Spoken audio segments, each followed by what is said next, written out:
أشهد أن لا إله إلا الله.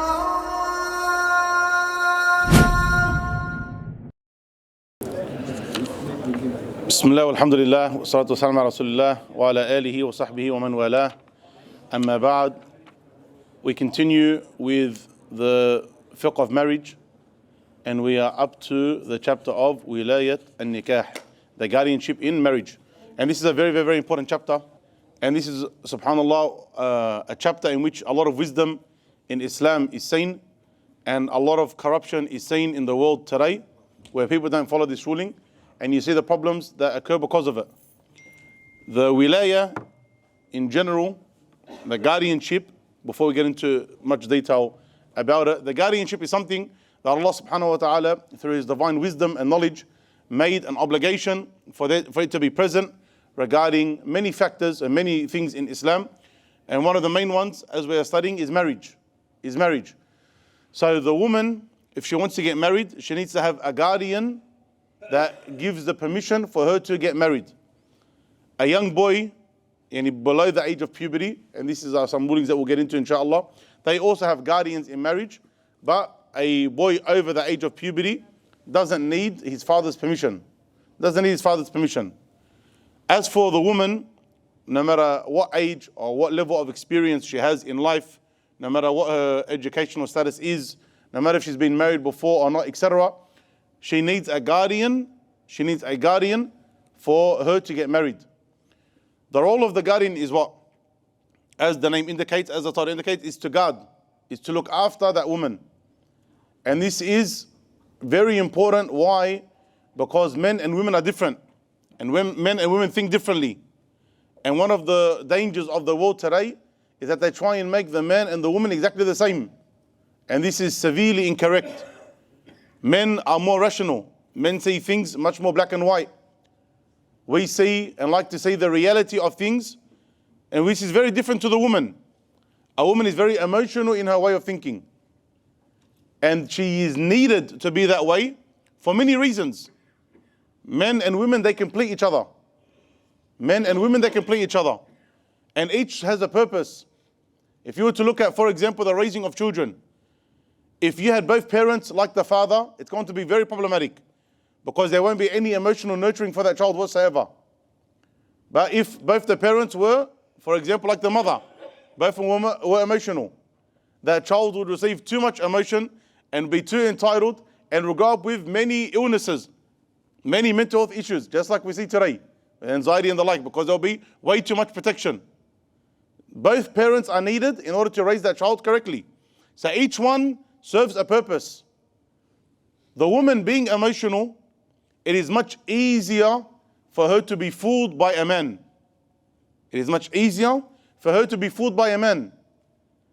And so the Sharia does not want an innocent woman who may have some aspects of being gullible about her, for a man to come along, speak some nice words to her, and get her to marry him, and this guy is not suitable for marriage.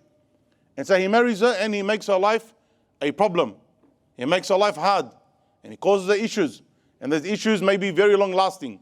Whether she stays with him or she leaves him, the issues are continuous after. So the Sharia, knowing that the woman is emotional in this regard, and she has a weakness in this regard, it placed for her a guardian. And that guardian is there to look after her best interest and to ensure that this man that is coming to ask for his daughter's hand or his sister's hand or whatever it may be, is, to the best of his humanly abilities, is suitable for his sister.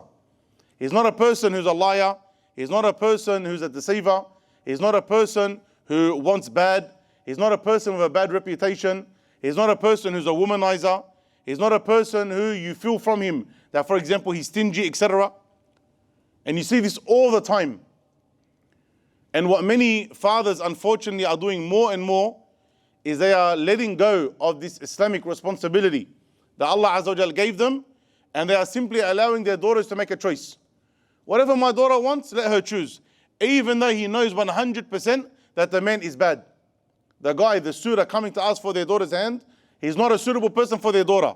They know, they see so many red flags. But they say, I don't want to upset my daughter. so I'm just going to let my daughter get married to this man. And then after a year, 2 years, the reality of that man comes through in the marriage, and the problems become to such an extent that they get divorced. And you have the man in some cases saying, I shouldn't have let my daughter marry that guy. And in the cases that the father did advise the daughter, don't marry this guy.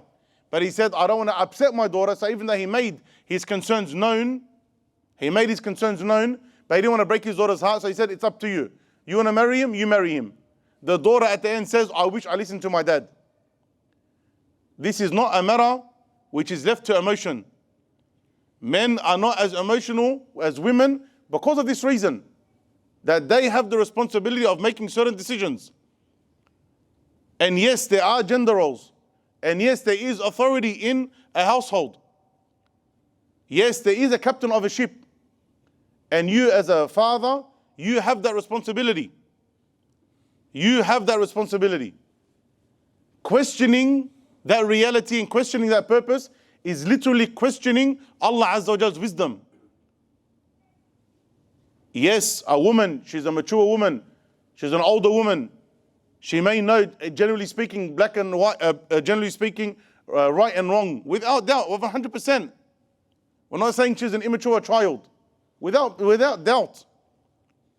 But unfortunately, because she's gullible and emotional in this regard, and she doesn't know men, how men know men, this is why the Sharia placed a guardian. And again, it doesn't matter if you go back 1,400 years to the time of the Prophet ﷺ, or you come to our time now, the guardian is needed. And you'll find many arguments as to why the guardian is needed more now. What happens the majority of the time when it comes to the guardian? Usually the girl's already fallen in love with this guy. She got to know him at school or university or at work. She's already in love with him. They've already been speaking for 6 months or a year. They decide, now we're ready to get married. So the daughter comes and tells the dad, Wednesday, 6 o'clock, make sure you don't have any appointments because someone's coming to ask for my hand. And the father just goes along. This is not how it's meant to be. And this is what society is promoting more and more. If anyone has seen any new movie that comes out, the guys are the duds. And the heroes that save the world are always the females. If you see any movie tailored or targeted towards young teenagers or children, you will always find the young girl who's got a dodgy haircut and dresses like a boy. Her and her dad always have problems at the beginning of the film. And who's her dad? Her dad is a hard-working man who is living his life based on traditional values. And that's why he has a problem, because he doesn't agree with her lifestyle. And then throughout the movie, you find they have issues.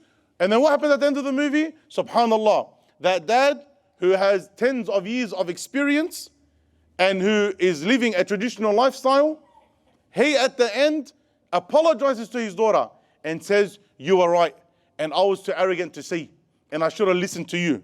Yeah, SubhanAllah. This father, with all that knowledge and all that experience, and living away historically as they've been living, he was wrong, and this new girl that can't cut her hair properly, Naam, doesn't know her pronouns, she's the one who was correct all along in her, mashallah, 12 and 13 years of experience.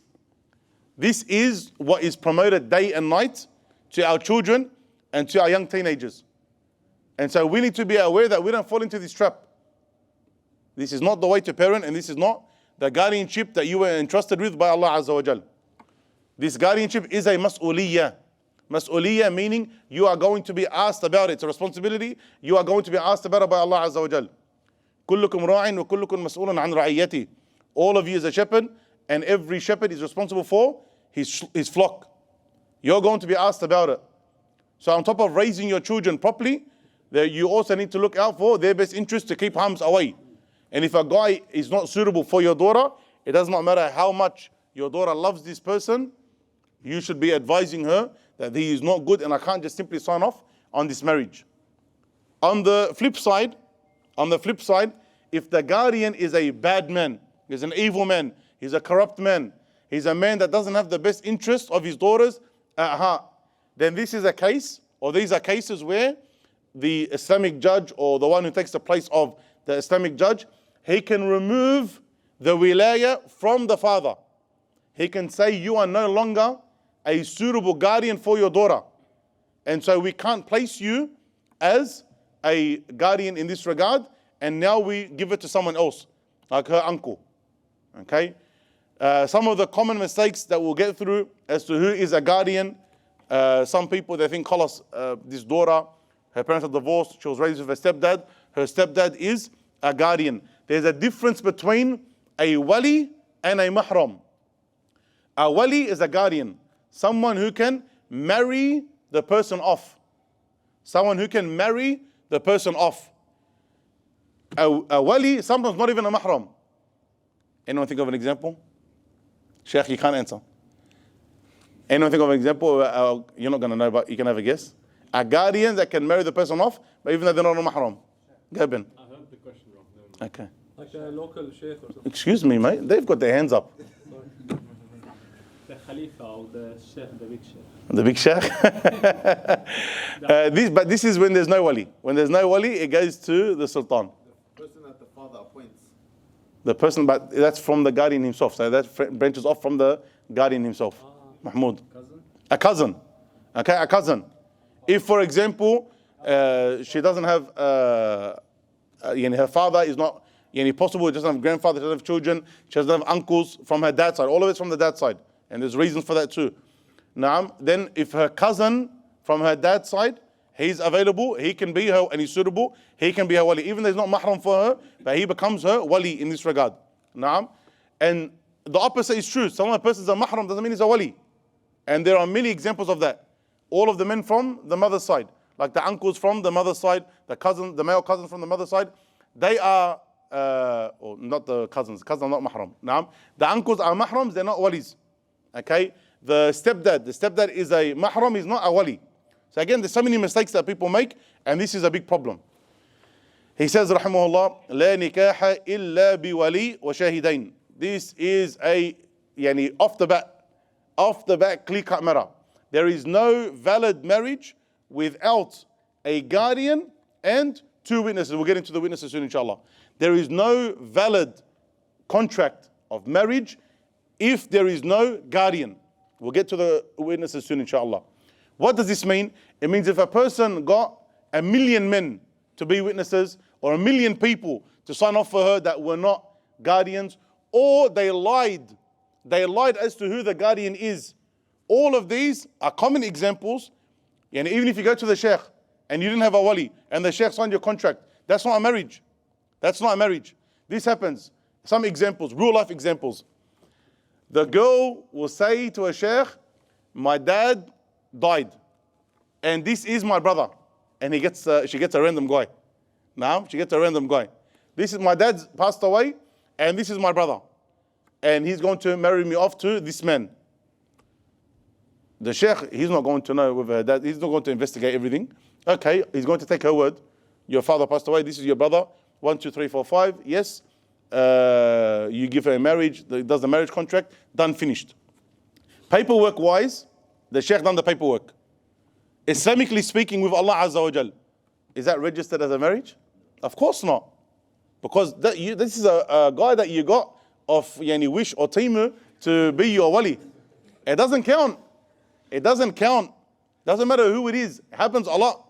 It happens a lot. Sometimes they get someone in the community to come and automatically say, her father's not a good man. He's not religious, for example.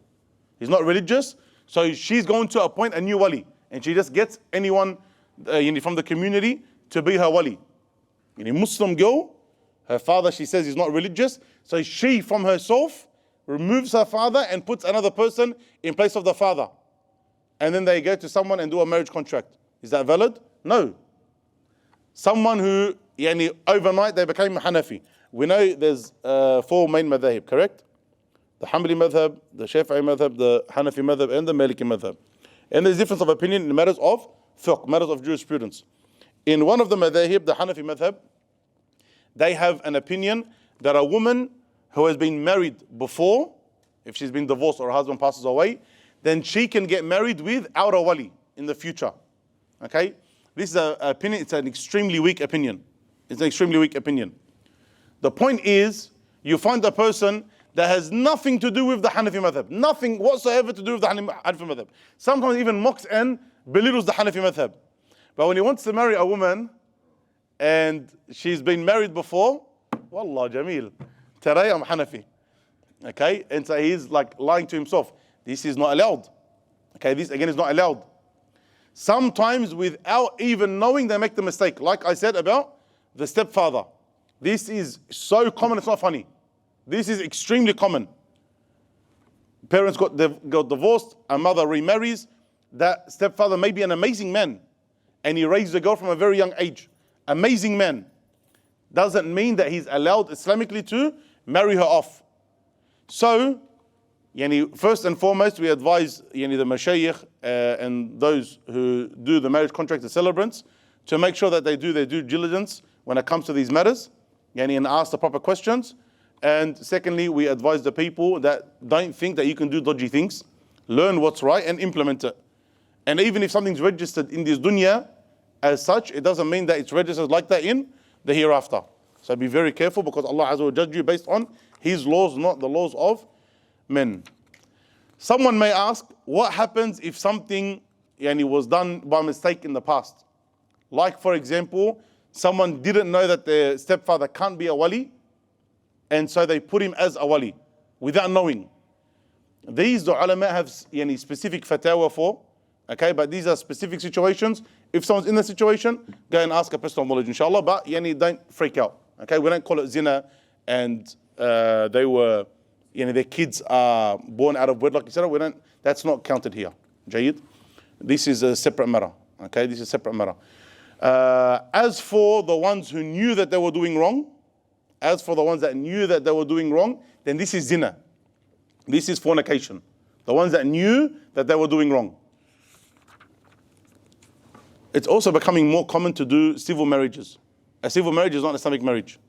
Now, we spoke about this last week a little bit, the week before, al-urfi, zawaj al-urfi, where people go to a celebrant and they just go them to and tell the celebrant, yeah, I take her as my lawfully wedded wife, and I take him, and I do. And this Islamically means nothing. Okay, this Islamically means nothing. All you did was waste your money, and now you be held accountable for the money that you've spent in haram as well. And this is unfortunately increasing. لا نكاح إلا بولي وشاهدين من المسلمين. So every marriage contract needs to be done in front of, with the permission of the guardian, and in front of two male Muslim witnesses. Two male Muslim witnesses that are upright. These can be any people in the community, doesn't have to be specific people, but as long as they're good and they're upright. Alhamdulillah, I haven't heard it here in Wollongong, but in Sydney we have a lot of very, very, very funny stories of a guy, he becomes the wali of the girl and he gets his two mates. And it doesn't work like that.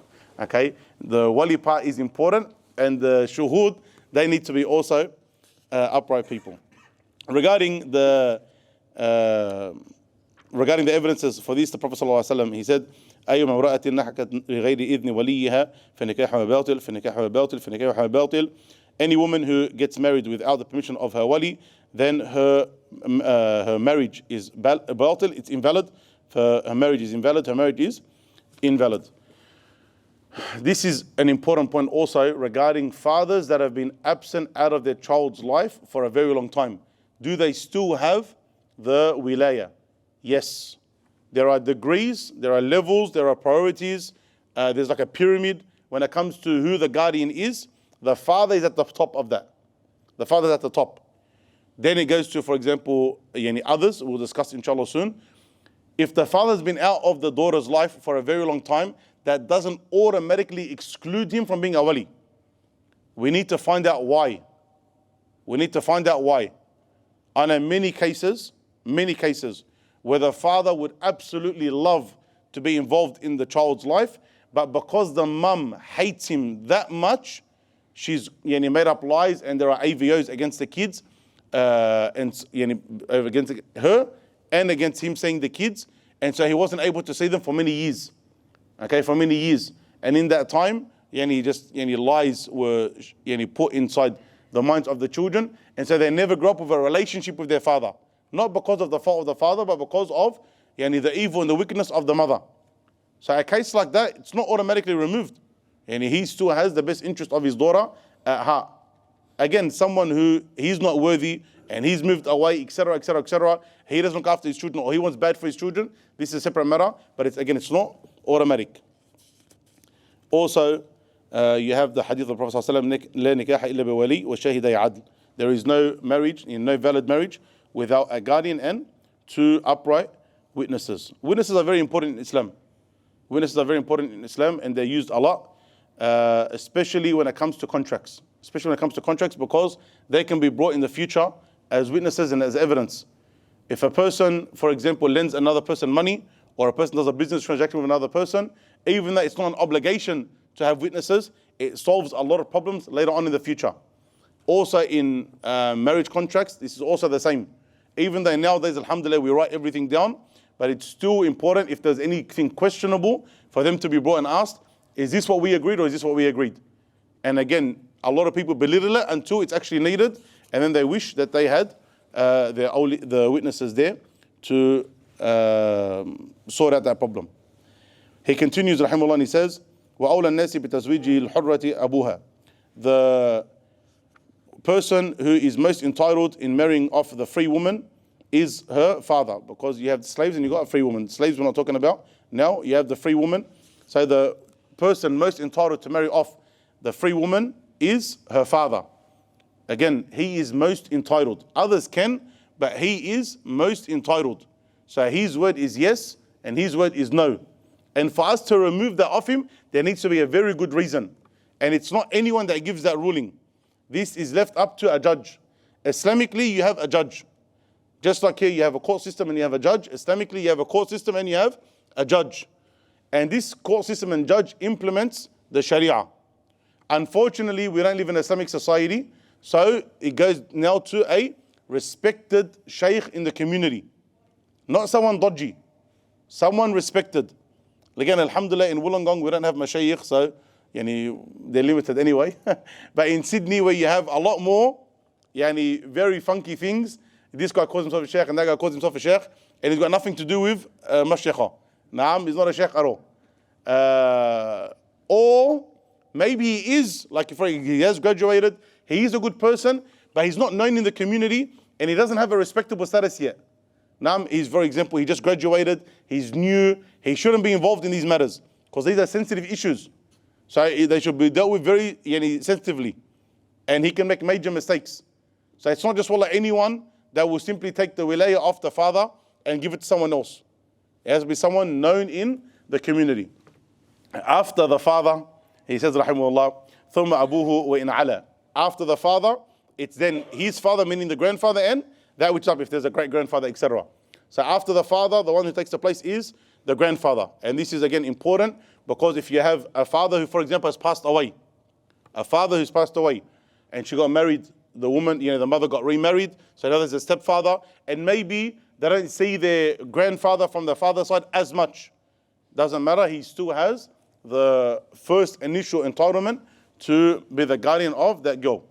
ثُمَّ ابْنُهَا. This is one that is very, very, very important and very abused today.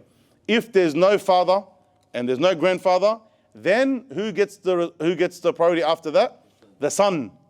ثُمَّ ابْنُهَا. Then her son. If her son is mature and he's of age, and we'll speak about the conditions of a wali inshallah, if he's mature and of age and has the ability to act appropriately, it's the son that now has the entitlement to marry off his mother. And a lot of women, they hate this ruling. They hate this ruling. My son, the one that I told what time to go to bed, he's going to tell me who I can and can't marry. This is very important because it means we haven't understood, again, what the Sharia wants from us. We haven't understood what the Sharia wants from us.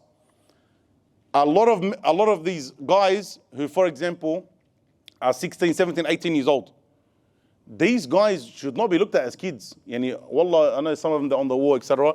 And they'll always hear me tell them, you guys aren't kids. The problem is us as parents and us as a society, we want to treat them as kids. Yes, if they're immature, like some people, you're going to get treated immaturely. But yeah, and you have others, Allah Mabarak. Look at these young gentlemen here, Tabarakallah, Hamza, Kareem, etc. These are men, Allah Mabarak. Mahmoud, taban, yeah. Mahmoud, we all believe that you're 30 years old, just as a FYI. Everyone here believes that, no one believes that Allah Mabarak, you're 17 years old, okay? Everyone believes that you're 30 and somehow you lied, maybe to come to Australia or something, we don't know, okay? But we all believe that you're 30. Now, taban, yani young gentlemen, these are meant to be men. These are meant to be men. Yes, of course, they're in a schooling system that takes them up to year 12, no issue, naam, but we've removed the school system. These are people that are running businesses, they're looking after themselves, they've got families, etc. Now we have made them men, where you're still a little kid and you're still immature and don't worry, mum will still look after you and no, don't do this and no, don't do that, and we baby them until they get to 20, 21 years old and they're still babies. No, this is not how it should be. You look at the companions of the Prophet ﷺ, leaders of armies were leaders of armies at 17 years old. Leaders of countries throughout history, Muslim and non-Muslims, leaders of countries 17, 18 years old, because they had that maturity and they had that upbringing from when they were young. Their upbringing was to raise them from when they were young, maturely, for them to know right and wrong and to teach them, etc. Now, yes, he may know, for example, physics, he may know some maths, he may know some English and geography, but asking about life, he's got no idea. That's not how we're meant to raise our children. Teach them all of that and it's good and it's excellent, they need to know it. But at the same time, teach them how to be men and teach them how to be women. So this young boy, okay, as long as, again, he's mature and he's reached the age of puberty and he understands the benefit for his own mother, this is important. And you find that many guys that are, for example, 16, 17 years old, he's not upset that his mother got remarried. He's upset that his mother got remarried to a guy who's not suitable for his mother. And you see that very common, very common. He's not upset at the fact that his mother got remarried. Yes, naturally, a lot of men, a lot of young boys, they're going to be upset to see their mother with a guy other than their father. That's without doubt. But he's willing to understand that my mother also has needs and she also has emotional needs and she wants to be married just like I would want to be married, or my sister wants to be married. So if she wants to be married, no issue, inshallah. But I wanted to be married to a good guy, not a guy who's going to use and abuse her, or not a guy who's got a bad history, or a guy who, for example, doesn't have a job, etc. So the son wants that goodness for his mother. Same with the father. If that son is like, I don't care no matter which guy comes, he could be the best of the best, I'm not going to let my mum get married. In a case like that, again, the wilaya gets moved from the son to someone else. But if that son is suitable and is appropriate and is mature, then he's the wali after the father and above. He goes to him, ثُمَّ ابْنُهُ وَإِن نَزَلُوا, and then his son, and they go down. So if you have a mother who, for example, now is 50 years old, and it happens, I've had questions of like ladies in their 60s looking to get married. So let's say she has a son who, for example, he was 40, but he's passed away. And now she's got a grandson who's 20, 25 years old. He becomes the wali. Okay, he becomes the wali for that woman. يرحمك الله. ثم الأقرب فالأقرب من عصباتها. Then those that are closest and closer to her through the asaba. The asaba is the men from the woman's side. Sorry, the men from the father's side. Okay? Why the men from the father's side? The men from the father's side, they've got a lot of rights and responsibilities in Islam. Like a diya. You guys know what a diya is? Blood money. Okay? If someone needs to pay blood money, that responsibility, there's different rulings. Okay? I'm giving you a part of the ruling. That responsibility falls on also the men's side of the father's side of the family. The men from the father's side of the family. Let's say someone accidentally killed someone and now they have to pay blood money. Let's say the blood money is $500,000, which is an obligation unless the family forgives. You killed them by accident, now you have to pay the blood money. The blood money now has to be paid by that person, and who helps him? It's a responsibility on the men from the father's side. So they have responsibilities. They also have rights. So if a person passes away and they leave behind inheritance, and there's no one to automatically take up the inheritance from what the Sharia has given him, who takes the inheritance? The asaba. It gets split up between the men from the father's side. Okay? And again, there's a lot of reasons for this, for this to happen, and a lot of wisdoms behind it. But in general, they're the awliya in this regard. And if there's no father and up, or child and down from the men, then it goes to the asaba, like her uncles and her male cousins. The closest and then the closest. So like her uncles and then her male cousins. ثم معتكها, then after that would be a person who set her free. That's if she was a slave before. ثم الأقرب فالأقرب من عصباته, and then those that are closest to him, then closest to him. If that happens, but alhamdulillah, that's not around nowadays. ثم السلطان. ثم السلطان. This is where we get to at the end. Then the leader, the one who's in charge, the one who has the authority in that land. So if you're living in a Muslim country, if a woman doesn't have a wali, then who does it go to? At the end, if there's no wali whatsoever, it goes to now the Islamic authorities. If you don't have an Islamic authority like us living here now, then it goes to the a well-known sheikh in the community. A well-known sheikh, again, not anyone dodgy, not anyone little, not anyone, even if it's not dodgy, but he's only been around for a very short time, someone who's well-known, well-established, that actually can study the case and hopefully provide a suitable surah to that girl. And this happens a lot with who? Reverts. Okay, reverts. Why? Because from the conditions of the wali is that they're from the same religion. This is from the conditions. So the Muslim is a wali from a Muslim, the non-Muslims for the non-Muslims. Now, so if she's a Muslimah, her guardian has to be a Muslim. Her wali has to be a Muslim. He's the one that's going to have the best interest for her. Her father, yes, he's a mahram, but he's not he's someone that she can never marry, of course. So he can see her with the hijab and touch her, etc. But he is not her guardian in the sense that he can marry her off to another person for marriage. So if there's no one there, then the sheikh, someone well known in the community, becomes her guardian. Inshallah Azza wa Jal, we'll stop here and we'll continue with more of the guardian next week. هذا والله أعلم. صلى الله عليه وسلم محمد وعلى آله محمد وصحبه أجمعين.